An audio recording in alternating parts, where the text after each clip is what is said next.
अस्सलाम वालेकुम students, I am असावर नूर और आप देख रहे हैं असावर की मस्तियाँ। आज हम पढ़ेंगे यूनिट नंबर 2 सब डोमेन 2 डोमेन 2 का। ये है एक्सपेंशन एंड फैक्टराइजेशन। तो चलें अब हम इसको पढ़ते हैं। सबसे पहले हम इंट्रोडक्शन में पढ़ेंगे इसकी डेफिनेशंस। डेफिनेशन में क्या है? Closed sentence. क्लोज्ड सेंटेंस, इसकी डेफिनेशन उन्हें हमें बताई हुई है।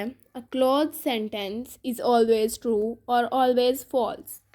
जो क्लोज सेंटेंस होता है वो हमेशा या तो सही होता है और या तो गलत होता है। इसके क्लोज सेंटेंस में हमारे पास कोई और ऑप्शन नहीं होती। जैसे कि यहाँ पे उन्होंने एग्जाम्पल दी हुई है 12 डिवाइड 4 इक्वल 3। ये हमने सॉल्व करके भी देखा, ये हमारा ट्रू ही है। Next, 6 is an even number. हमें पता है 2 के मल्टीपल्स होते हैं इवन और 6 भी 2 का मल्टीपल है, तो इस वजह से ये हमें पता चल रहा है कि ये ट्रू है। नेक्स्ट है 4 multiply 9 equal 9 plus 9 plus 9 plus 9। उन्होंने कहा है कि जो 4 मल्टीप्लाई 9 का आंसर आता है वही 9 को 5 टाइम्स प्लस करने से आता है। हम अब ये देख लेते हैं। 4 मल्टीप्लाई 9 होता है 36 और अब हम 9 को भी 5 टाइम्स प्लस करके देख लेते हैं।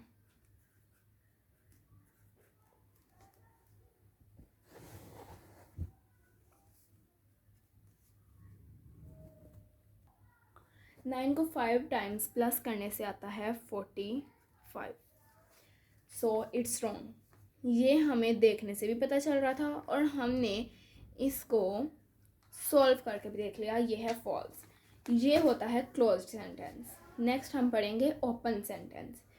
An open sentence is neither true nor false until the variables or unknowns have been replaced by specific values.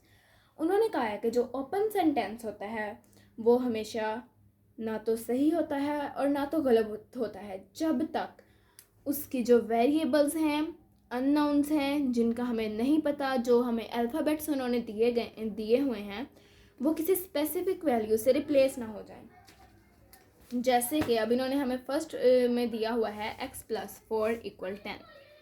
x plus 4 equal 10, तो ये हमें देखने से ही पता चल रहा है कि x प्लस 4 10 नहीं हो सकता। अगर हम इस x की वैल्यू को फाइंड करें तो हम 10 में से 4 को माइनस कर देंगे, 6 बच गया। अब अगर हम x की जगह लिख दें 6 प्लस 4 इक्वल 10, तो ये बन गया क्लोज्ड सेंटेंस।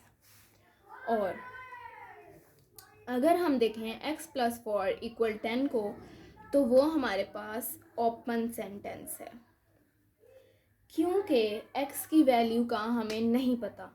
अगर हमें वेरिएबल अननोन की वैल्यू का पता चल जाए तो वो है क्लोज्ड सेंटेंस, और अगर हमें पता ना चले तो वो है ओपन सेंटेंस।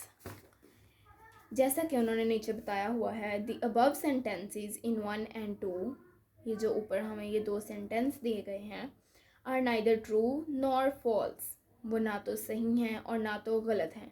बिकॉज, क्योंकि we do not have the values of x and y. हमारे पास एक्स और वाई की वैल्यूज़ नहीं हैं। अगर हमारे पास एक्स और वाई की वैल्यूज़ हों तो फिर हमारा ये क्लोज सेंटेंस होगा। मैंने आपको ये सॉल्व करके भी दिखा दिया है।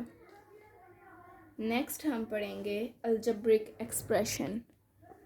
An expression which connects variables and constants by algebraic operations of addition, subtraction, multiplication and division is called algebraic expression. A few algebraic expressions are given below. तो सबसे पहले है हमारे पास 14 हमारी अलजेब्रिक एक्सप्रेशन है। नेक्स्ट हमें दिया हुआ है x प्लस वाई।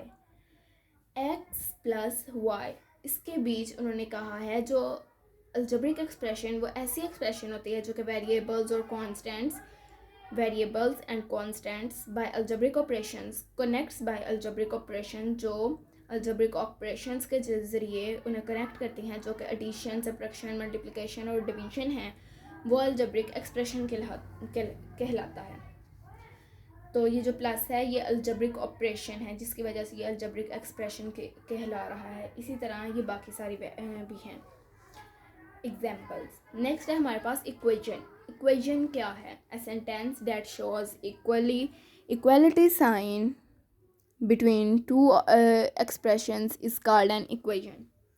जो इक्वेशन क्या है? इक्वेशन ऐसा जुमला है जिसके अंदर इक्वालिटी का साइन यूज़ हो रहा हो टू एक्सप्रेशंस के between.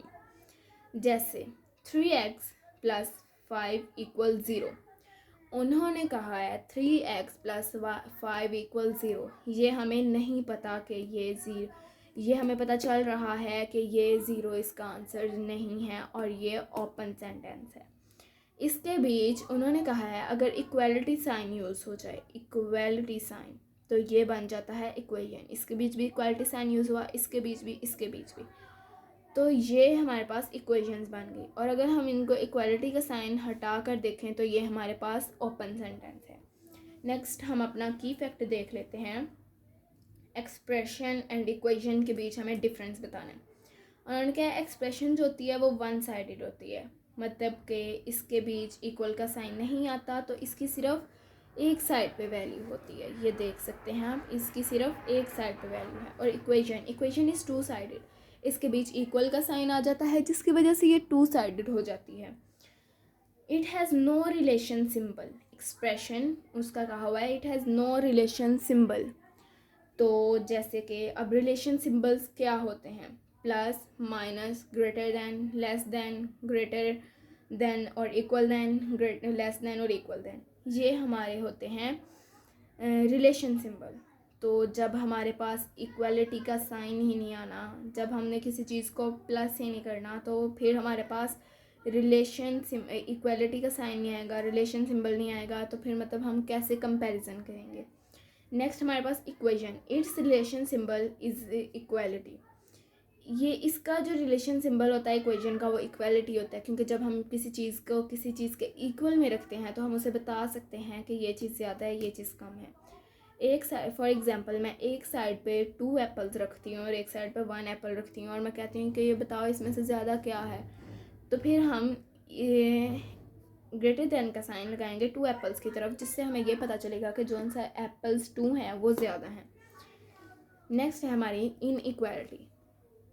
N inequality is a statement that contains one of the symbols.